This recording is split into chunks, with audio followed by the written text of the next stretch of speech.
Kan satu saja ada konsesi yang berhasil mereklamasi, mereboisasi kembali kepada ekosistem awalnya. Pertanyaan baliknya adalah kenapa Anda begitu peduli untuk mengembalikan ekosistem awal? Karena kita butuh, Gus. Ini yang saya sebut dengan Wahabisme itu. Makna, bincang-bincang seputar agama. Wah, Anda ini Wahabi lingkungan. Subhanallah. Wahabi lingkungan. Wahabi lingkungan. Baru berarti, Mas. Iya.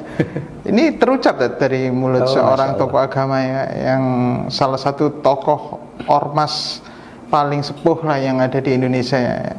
Kalau kita merujuk dari kata-kata beliau, andai kata ada orang yang bilang, maaf, saya hanya menjual pertamak murni, bukan campuran, apalagi yang tercemar. Wah, berarti Anda Wahabi pertamak. Masya Allah. Ini bagi argumentasi seperti ini, bagi sebagian golongan, apapun argumentasinya yang dihadapi, mereka menyetempel dengan stempel Wahabi. Pertanyaan Ana kali ini, apa benar penyebutan Wahabi ini cocok untuk kalimat yang seperti ini gitu. Yang kedua, apakah ketika argumentasinya sudah buntu ya, kan saat itu terjadi dialog gitu lah intinya ya, iya, dijadikan senjata untuk melempar stigma yang menyebutkan kalau benar-benar senjata terakhir mereka lah, jadi senjata pamungkas. Dan ini yang mengucapkan tokoh agama bukan hanya tokoh, tapi memang punya gelar yang Masya Allah ya secara keagamaan. Jadi menurut antum sudah benarkah kalimat seperti ini? Barakallahu fikum. Barakallah. Jadi memang ya hidup di dunia ini memang kita harus tersibukkan dengan hal-hal seperti ini. Bukan tersibukkan ya, disibukkan dengan hal-hal seperti ini. Jadi mengenai tentang stigma Wahabi sendiri bagi masyarakat kita ya, masyarakat Indonesia itu kan bukan ke arah yang baik kan, pasti ke arah yang buruk, ke arah yang radikal, kekerasan, suka ngebom dan lain sebagainya. Maka ada beberapa, dan ini memang dijadikan semacam senjata pemusnah massal ya dalam sebuah diskusi, bahwasanya kalau sudah stempel Wahabi berarti sudah jelek, pamungkas, jelek seperti itu. Sebenarnya ya mereka yang berdebat soal ini itu saya lihat tidak ada ciri-ciri Wahabi loh, Mas. Mau itu jenggotnya apa, saya melihat dari si Mas yang menyebutkan yang pro lingkungan itu kan, apa sih ciri Wahabinya gitu loh kan, nggak ada gitu. Tapi kok kenapa muncul itu gitu loh. Sedangkan kalau kita melihat dari sisi mereka dialognya kan tentang lingkungan, ya kok Wahabi sendiri kan bukan dari dinas lingkungan hidup kan. Wahabi sendiri kan yang di farmnya tuh keagamaan gitu kan, sebagaimana Aswaja dan Syiah atau lain sebagainya gitu kan. Jadi sebenarnya tidak tepat, apalagi kita melihat ya background beliau, track recordnya beliau ya yang mengucapkan ini dari zaman dulu itu terkenal dengan faham liberalisme ya, isme-isme yang sebenarnya oleh Majelis Ulama Indonesia kita itu sudah ada keputusan bahwasanya ini tidak boleh, bahkan haram ya. Saya tadi melihat lagi, sebenarnya saya sudah baca fatwa MUI tentang liberalisme, tentang sekularisme dan isme-isme yang seperti itu ya. Bahwasanya coba kita bacakan, ini ada menarik. Tidak apa-apa ya Mas ya? Monggo. Ketentuan umum dalam fatwa ini yang dimaksud dengan pluralisme agama adalah suatu faham yang mengajarkan bahwa semua agama adalah sama, karena setiap agama memiliki kebenaran yang relatif. Lah ini bahaya. Ini yang bahaya. Kalau kita ngomong secara moral, ya mungkin oke lah, masih oke. Ya di agama sebelah tetangga kita secara moral baik-baik luar biasa. Apalagi kalau kebaikan gitu, kebaikan moralnya ya, secara individual, tatanan antar sesama itu baik. Tapi yang jadi masalah dan ini bahkan menjadi sebuah dakwah inti para utusan adalah tentang nilai-nilai tauhid. Nah ini yang tidak bisa dijadikan sebuah standar yang relatif, tidak bisa. Ya, tauhid bagi umat Islam itu adalah harga mati. Tidak bisa dikatakan bahwasanya tauhid itu adalah sesuatu yang kebenaran relatif, tidak bisa seperti itu. Kemudian pluralitas agama adalah sebuah kenyataan bahwa di negara atau negara tertentu terdapat berbagai pemeluk agama yang hidup secara berdampingan. Nah, kalau pluralitas agama itu enggak masalah. Artinya kita mengakui bahwasanya misalkan di negeri kita ada agama Islam, ada sebelah ini, itu nggak ada masalah. Ya. Tapi kalau sudah pluralisme agama, ya, menganggap semua agama itu benar semuanya, karena setiap agama punya nilai-nilai kebaikan, ya, yang itu relatif. Ini yang bahaya.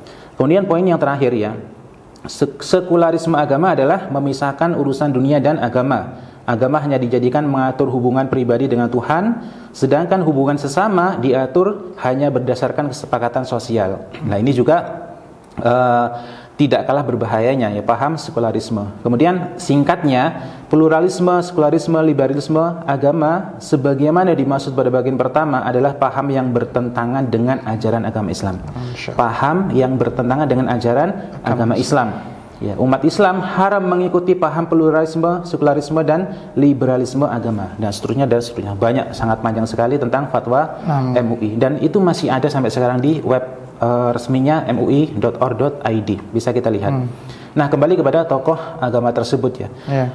Terkadang orang-orang liberal, ya, terutama liberalisme dalam masalah agama, tokoh-tokohnya, mereka akan menjadikan apa yang ada di sisi mereka, dari sisi misalkan mereka punya gelar, baik itu akademik maupun gelar-gelar agama, itu sebagai sebuah alat untuk bagaimana agar orang awam itu terpukau dan bagaimana tidak terpukau, ya. Orang ini punya gelar doktor, misalkan profesor, dari segi agama misalkan syekh, ya, kiai haji, ustadz, dan lain sebagainya. Orang awam yang melihat, ya, pasti hanya mantuk-mantuk saja seperti ini. Lah kita, apalagi seperti itu, ketua ormas yang besar, ya, yang kita kita tahu bersama, Islam di Indonesia itu sangat dominan dari mereka, gitu. Nah, ada satu kata yang menarik dari Syekhul Islam Ibnu Taimiyah yang coba saya kutip, Mas, ya. Mengenai orang-orang seperti ini, ya, kata beliau kurang lebih utu zakaan walam yu'tu zakaan, ya. Mereka diberikan zakat kecerdasan, tapi mereka tidak diberikan zakat, yaitu kejernihan hati.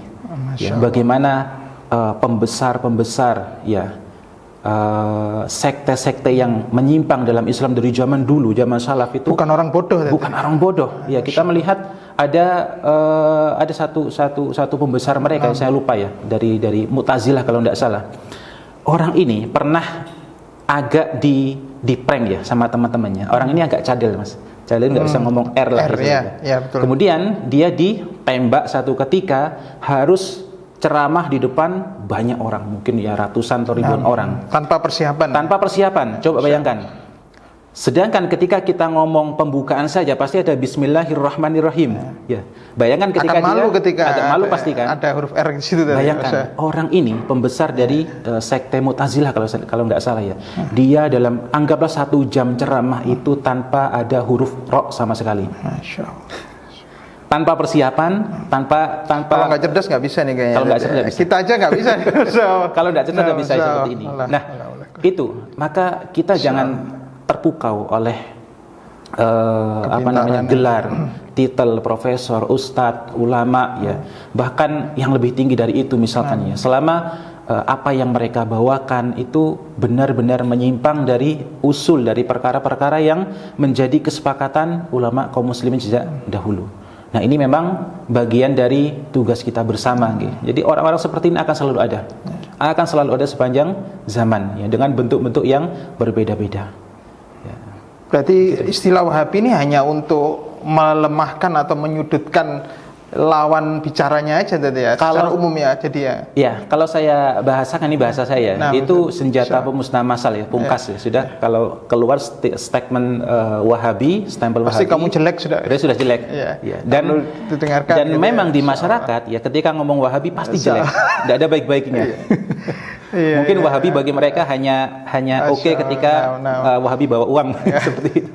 Kalau untuk ajarannya janganlah, Masya Allah. Nah, jazakallahu khairan atas penjelasannya. Semoga kita dihindarkan dari hal-hal yang negatif tersebut. Amin. Sekte-sekte menyimpang tentunya yang akan menjerumuskan kita ke neraka. Naudzubillah. Amin. Dan terakhir, Mas, ya, mungkin sebagai penutup, ya, kita berdoa bersama agar saudara kita dari kalangan mereka yang saat ini punya pembesar seperti itu, ya. Allah jaga, Allah, ya mungkin semoga Allah Subhanahu wa taala membuat beliau ini sadar dari pemahamannya menyimpang itu, apalagi beliau memiliki atau mengetuai sebuah ormas yang sangat besar ya, yang di sana umat Islam tentu saja ingin kebaikan di dalamnya. Ya jangan sampai nanti di akhirat pertanggungjawabannya menjadi sangat berat karena membawa rombongan yang sangat banyak dan itu ke arah mayoritas yang lagi baik, di Indonesia. mayoritas lagi ya. Kita berdoa seperti itu ya, agar semoga Allah jaga mereka. Amin.